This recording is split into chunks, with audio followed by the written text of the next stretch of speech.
গল্পের শুরুতে রাস্তায় চলতে থাকা দুটি বাস দেখানো হয়। সেই বাসে অনেক ছাত্রী ছিল, যারা সবাই তাদের ক্লাসের জন্য যাচ্ছিল। তাদের মধ্যে একজনের নাম ছিল মিৎসুকো, যে দেখতে বেশ মিষ্টি ছিল। সেটা নোটবুকে কিছু লিখছিল। তখন তার বন্ধুরা তাকে বলতে শুরু করে যে, তুমি কি সবসময় লিখতেই থাকো? এই ধরনের নোট তৈরি করে কি হবে? এখানে দেখো, সবাই উপভোগ করছে, তুমি কেন করছো না? এই বলে তার বন্ধুটি তার নোটবুকটি কেড়ে নেয় এবং তার কলমটি নিচে পড়ে যায়।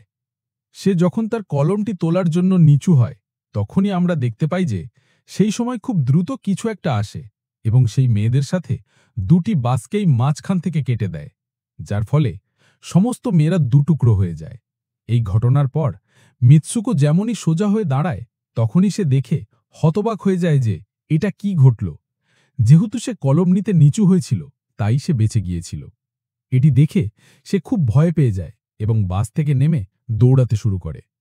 এখানে আমরা জানতে পারি যে এই সব কিছুকে যা কাটছিল তা আর কিছু নয়, বরং বাতাস ছিল, যা সবাইকে কেটে দিচ্ছিল। এই বাতাস এখন মিৎসুকোর পিছনেও লেগে যায়। এটি দেখে মিৎসুকো চিৎকার করতে করতে খুব দ্রুত দৌড়াতে থাকে। দৌড়ানোর সময় সে সামনে আরও 4 জন মেয়েকে দেখতে পায় এবং সে তাদের নিচু হতে বলে, কিন্তু অনেক দেরি হয়ে গিয়েছিল। সেই বাতাস তাদেরও মাঝখান থেকে কেটে চলে যায়। তবে তাদের মধ্যে মিৎসুকো একটি মেয়েকে রক্ষা করেছিল। ঠিক তখনই তাদের চোখে পড়ে কিছু সাইকেল চালানো মেয়ে, যারা কোথাও যাচ্ছিল।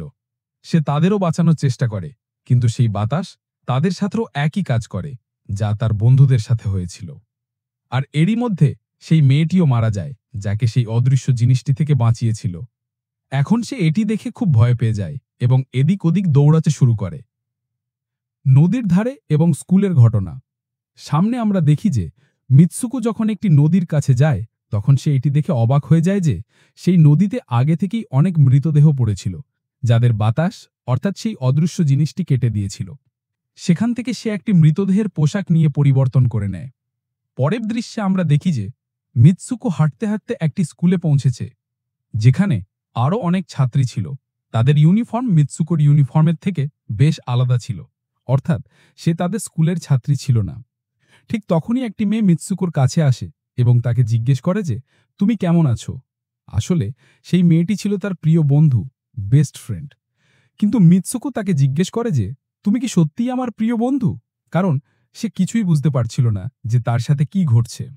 সে ছিল গভীর মানসিক আঘাতে, শকে। এখানে আমরা এটিও জানতে পারি যে মিৎসুকো এবং তার প্রিয় বন্ধু একে অপরকে খুব ভালোবাসত।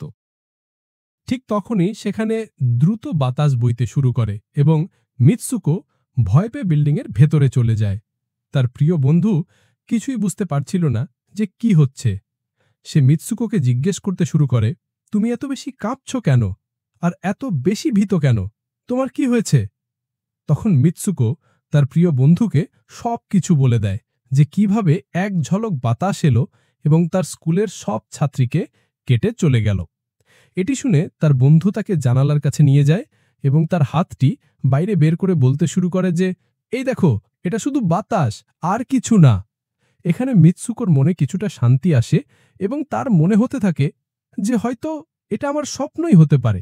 এরপর মিৎসুকোর প্রিয় বন্ধু তার আরও 2 জন বন্ধুকে নেয় এবং ক্লাস বন্ধ করার পরিকল্পনা করে।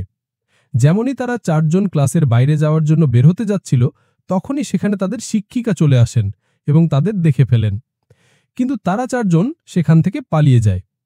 তারা 4 জন দৌড়াতে দৌড়াতে একটি হ্রদের বা লেকের কাছে চলে আসে। সেখানে মিৎসুকোর প্রিয় বন্ধু তার অন্য 2 বন্ধুকে তার স্বপ্নের কথা বলে। তখনই তাদের মধ্যে একজন মেয়ে বলে যে, হতে পারে এটা সত্যি, যেমন মিরর ওয়ার্ল্ড হয়, যেখানে এই দুনিয়ার বিপরীত বা উল্টোটা ঘটে। এই বলে সে পুকুরে একটি পাথর ছুঁড়ে মারে এবং বলতে শুরু করে যে, দেখো, এখানে আমি তো পাথর ছুঁড়েছি, কিন্তু হতে পারে যে অন্য জগতে আমি এটা করিনি। ঠিক তখনই হঠাৎ সেই হ্রদ থেকে একটি কুমির বা ক্রোকোডাইল বেরিয়ে আসে এবং তাদের মধ্যে একটি মেয়েকে খেয়ে ফেলে। তখন সেই মেয়েটি বলতে শুরু করে, দেখো, আমি বলেছিলাম না, যা এই দুনিয়ায় ঘটে তা সেই দুনিয়ায় হয় না, আর যা সেই দুনিয়ায় ঘটছে তা এই দুনিয়ায় হতে পারে না। তাই ওকেও সেই দুনিয়ায় কুমিরে খেয়েছে, আর এখানে দেখো, এ তো সম্পূর্ণ সুরক্ষিত। শিক্ষিকার সাথে সংঘর্ষ এবং অন্য জগতে প্রবেশ। সেই হ্রদের কাছেই একটি বিছানা দেখা যায়। এই চারজন সেই বিছানা থেকে একটি বালিশ তুলে নিয়ে খেলতে শুরু করে। ঠিক তখনই আমরা দেখি যে দূর থেকে দুজন মেয়ে তাদের দেখছিল। সেই দুজন মেয়ের মধ্যে একজন নববধূর সাজে ছিল, কারণ এই দুজন মেয়ে একে অপরকে বিয়ে করেছিল। এরপর তাদের মধ্যে এক বন্ধু জানায় যে আমাদের এমন কিছু করতে হবে যা সেই দুনিয়ায় অসম্ভব, কারণ আমাদের ভাগ্য তো আগে থেকেই লেখা হয়ে গেছে, কিন্তু আমরা সেটা বদলাতেও পারি। এরপর এই সব মেয়েরা তাদের স্কুলে ফিরে আসে এবং পরের লেকচার নেওয়ার জন্য ক্লাসে চলে যায়। ঠিক তখনই মিৎসুকো দেখে যে তার পাশে একটি বালিশ পড়ে আছে। যেমনই সেই বালিশটি তোলার জন্য নিচে ঝুঁকতে যায়, ঠিক তখনই তার শিক্ষিকা পুরো ক্লাসে বন্দুক দিয়ে গুলি চালানো শুরু করেন। আর যেমনই মিৎসুকো সেই বালিশটি তুলে ওপরে তাকায়, তার ক্লাসের সব মেয়ে মারা গেছে। আর এখানে সে আরেকবার বেঁচে যায়, যেমনটা আগেরবার তার স্বপ্নে বেঁচে গিয়েছিল। মিৎসুকোর শিক্ষিকা তার কাছে এসে বলেন, তোমার এত সাহস কি করে হলো যে তুমি এই ক্লাস বন্ধ করবে? তোমারও মরা নিশ্চিত। ঠিক তখনই সেই মুহূর্তে আরও দুজন মেয়ে আসে এবং মিৎসুকোকে বাঁচিয়ে সেখান থেকে পালানোর চেষ্টা করে, কিন্তু অন্য একজন শিক্ষিকা সেখানে এসে সেই দুজন মেয়েকে হত্যা করেন। এখন যত ছাত্রী প্রাণ বেঁচে ছিল, মিৎসুকো তাদের সাথে বাইরে দৌড়াতে শুরু করে, কিন্তু স্কুলের সব শিক্ষিকা সেই সব মেয়েদের ওপর গুলি চালাতে শুরু করেন। এখানে গুলির মধ্যে সব মেয়েরা যেমনই সেখান থেকে বাইরে আসে, সেখানে বাতাস তাদের কেটে দেয়। এখানে এখন মিৎসুকো আরেকবার একা থেকে যায় এবং সে সেখান থেকে দৌড়ে বিলের এলাকা পেরিয়ে পুলিশ স্টেশনে যায়। সে সেখানে সব কিছু বলতে শুরু করে। তার এই কথা শোনার পর পুলিশ অফিসার মেয়েটি তাকে বলে, কিন্তু তুমি তো স্কুলের পোশাক পরোনি। আর যখন সে তার সামনে একটি আয়না রাখে, তখন মিৎসুকো সেই আয়নায় দেখে যে সে তো সম্পূর্ণ বদলে গেছে এবং লোকেরা তাকে মিৎসুকোর নামে নয়, বরং অন্য কোনো নামে ডাকছিল। এখানে আমরা জানতে পারি যে তার বিয়ে হতে চলেছে। তখন সেই পুলিশ অফিসার তাকে তার বিয়ের জন্য নিয়ে যেতে থাকে।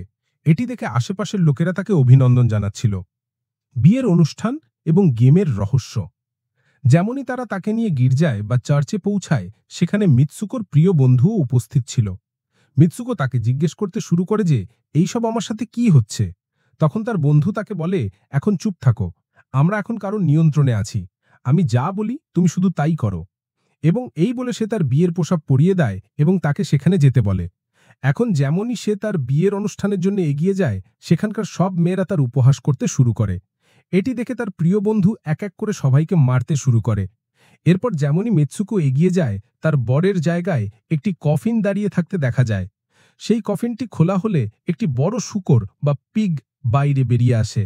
মিৎসুকো তাকে দেখে খুব ভয় পেতে শুরু করে এবং একটি ভাঙা বোতল দিয়ে তার ওপর আক্রমণ করে। এরপর মিৎসুকো এবং তার প্রিয় বন্ধু গির্জা থেকে দৌড়ে বাইরে চলে আসে।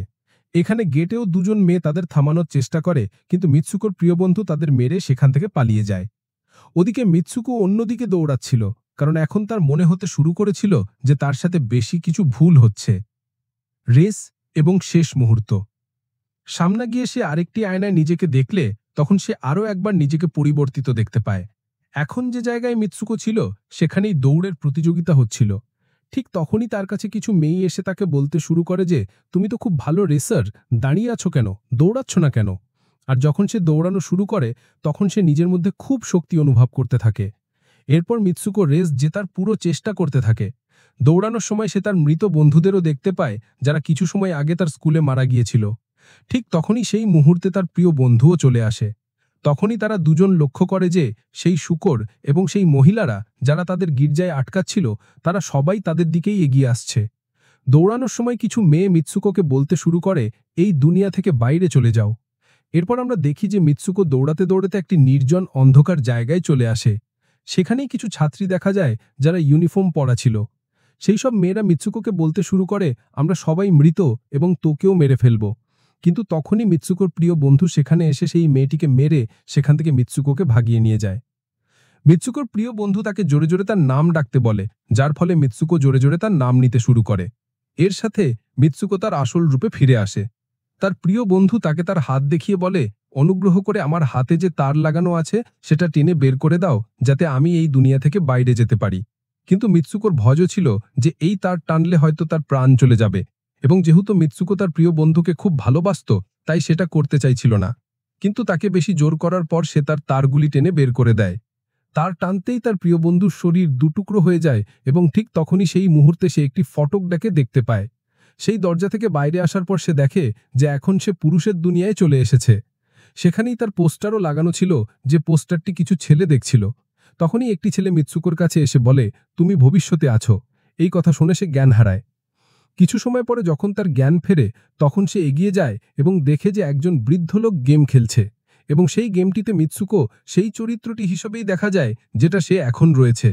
মিৎসুকোকে দেখেই সেই বৃদ্ধ লোকটি বলতে শুরু করে, আমি এই গেমটি তৈরি করেছি এবং আমিই সেই যে তোমাদের নিয়ন্ত্রণ করছে। তুমি তো অনেক আগেই মারা গিয়েছিলে, কিন্তু আমি তোমার ডিএনএ নিয়ে তোমাকে আবার তৈরি করেছি। যখন মিৎসুকো এই কথা শুনে জানতে পারে যে এটা একটি গেম, তখন তার মনে হয় যে হয়তো আমি এখনো আমার দুনিয়ায় যেতে পারি। ঠিক তখনই সেই সময় একজন লোক আসে এবং মিৎসুকোকে নিজের কাছে ডাকতে শুরু করে। তখন সেই বৃদ্ধ লোকটি মিৎসুকোকে তার শেষ স্তর পূরণ করার জন্য বলে। সে এগিয়ে যেতে শুরু করে। ঠিক তখনই মিৎসুকোর বন্ধুর বলা কথা মনে পড়ে যায় যে যদি আমরা এই দুনিয়ায় এমন কিছু করি যেটা অন্য দুনিয়ায় অসম্ভব, তাহলে তুমি এই গেম থেকে বাইরে চলে আসবে। এবং এর সাথে সেই লোকটির গলা টিপে ধরে এবং বলতে শুরু করে, বাস করে, আমাদের সাথে খেলা বন্ধ করো। এই বলে মিৎসুকো সেই বৃদ্ধ লোকটির লাঠিটি তুলে তার পেটে ঢুকিয়ে দেয়, যার ফলে তার মৃত্যু হয়। এবং এখানে আমরা দেখি যে সেই বৃদ্ধ লোকটি ভাবতেও পারেনি যে মিৎসুকো এমন কিছু করতে পারে। শেষ দৃশ্য। এবং এর সাথে তার ভাগ্য পুরোপুরি পাল্টে যায়। সে এই দুনিয়ায় অর্থাৎ গেমে তো মারা গিয়েছিল, কিন্তু আসল দুনিয়ায় সে এখনো জীবিত ছিল। এরপর আমাদের এটাও দেখানো হয় যে মিৎসুকুর বাকি চরিত্ররাও কোনো না কোনো কারণে নিজেদের মেরে ফেলে, এবং এখন তারা সবাই গেমের অংশ ছিল না। পরের দৃশ্যে মিৎসুকোকে বরফের জায়গায় শুয়ে থাকতে দেখানো হয়, এবং এখন সে তার আসল জগতে ফিরে এসেছে। এবং এর সাথেই মাথা ঘোরানো গল্পটি এখানেই শেষ হয়ে যায়।